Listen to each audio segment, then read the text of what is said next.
Djetinjstvo. Moje lijepo djetinjstvo.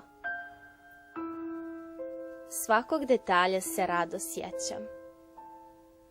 Mirisa, boja, straha i strepnje pred pismeni iz matematike, prvih simpatija. To je bila moja bajka.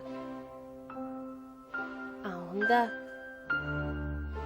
doselili smo se u Podgoricu prije 5 godina. I ubrzo zatim dogodila se tragedija.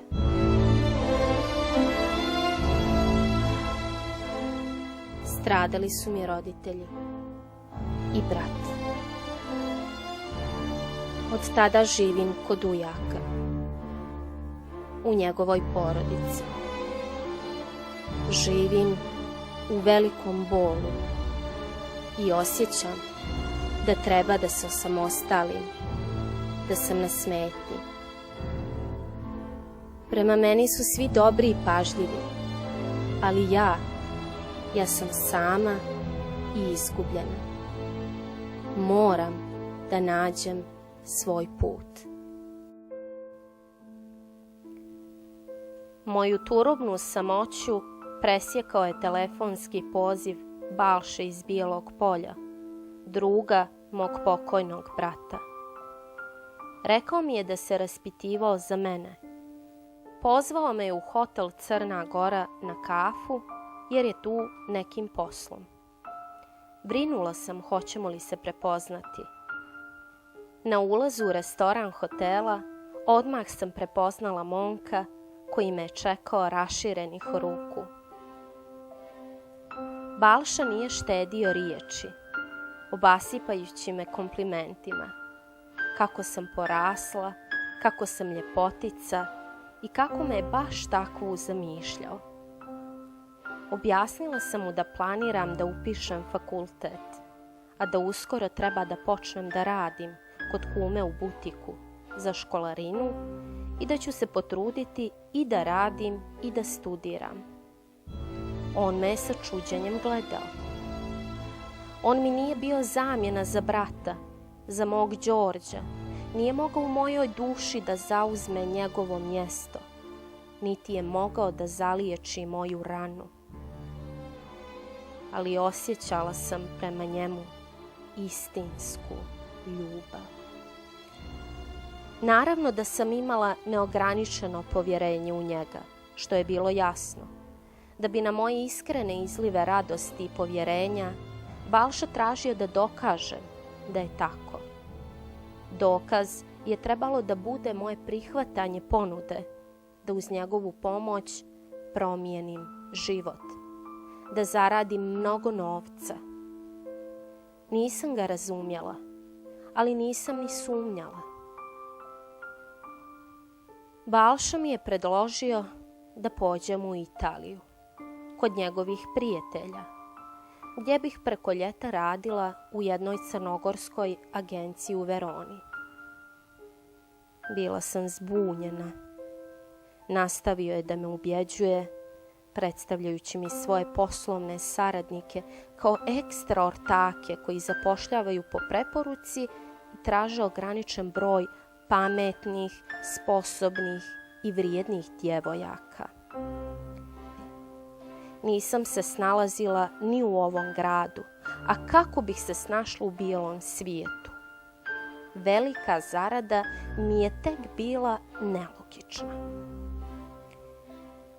A kad je pomenuo Đorđa i proizveo moju pomisao šta bi Đorđe, da može da nas vidi i čuje, rekao, prekratila sam muke i pristala. Dogovorili smo se da ujaku i ujni kažem da sam osvojila nagradno putovanje.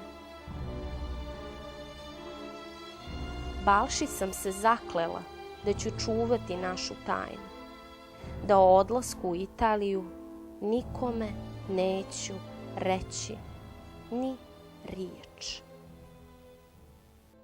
Tog jutra pozdravila sam se sa ujakom i ujnom, u nadi da će mi nekad oprostiti ovu laž i da će biti ponosni na mene jednog dana. Plakali su kao da se opraštaju sa mnom zauvijek. I ja sam plakala.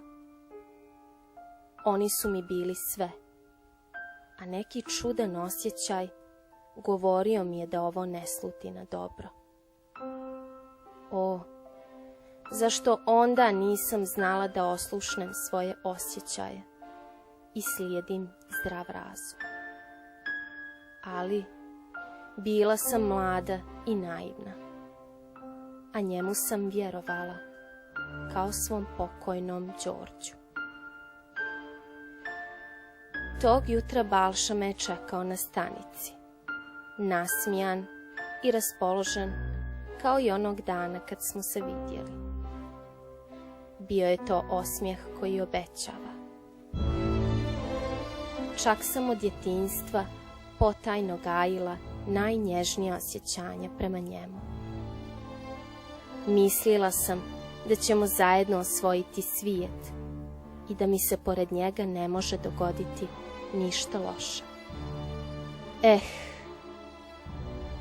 Njegov drug je vozio kombi u kome sam bila sa još 9 djevojaka.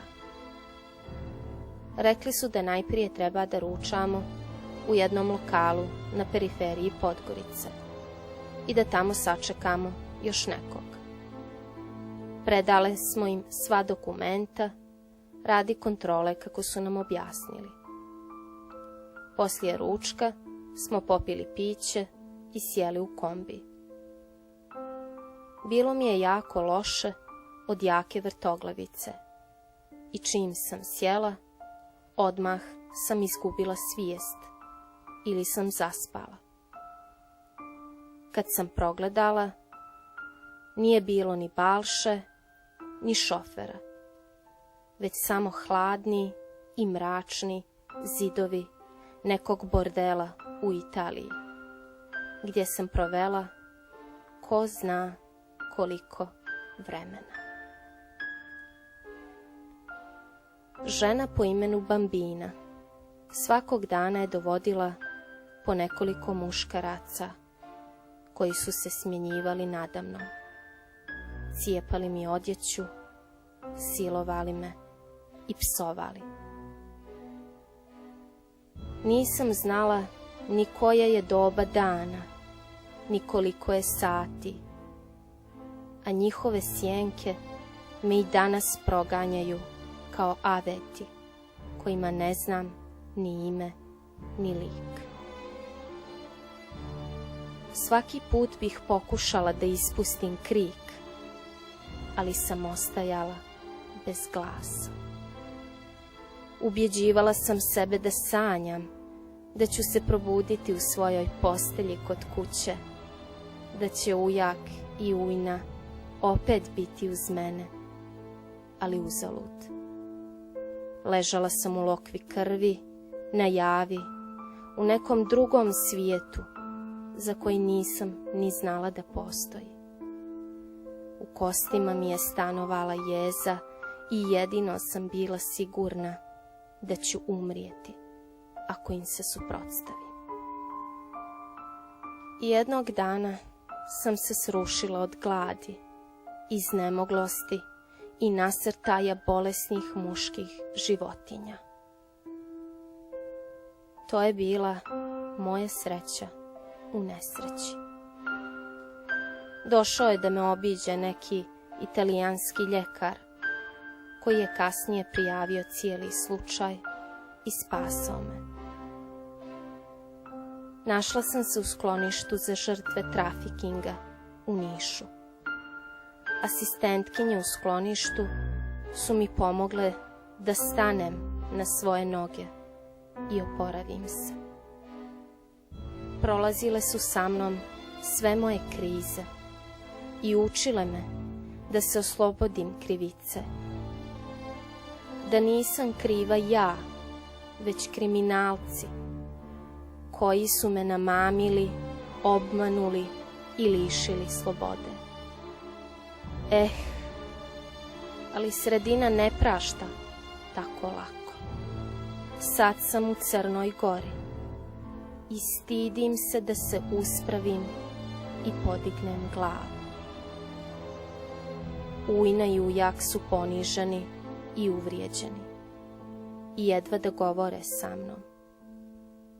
Nježni su, ali utučeni i ojađeni. Balša je u zatvoru. Sada sam tu, među vama. Imam 2 puta. Da vam okrenem leđa i da svoje postojanje zauvijek okončam. Ili da idem dalje i gradim budućnost. Ako mislite da ne zaslužujem dalje, ostajte mirno. Neću vam zamjeriti. Okrenut ću se i poći. Ali ako mislite da treba da budem dio vas i da imam pravo na život, ustanite.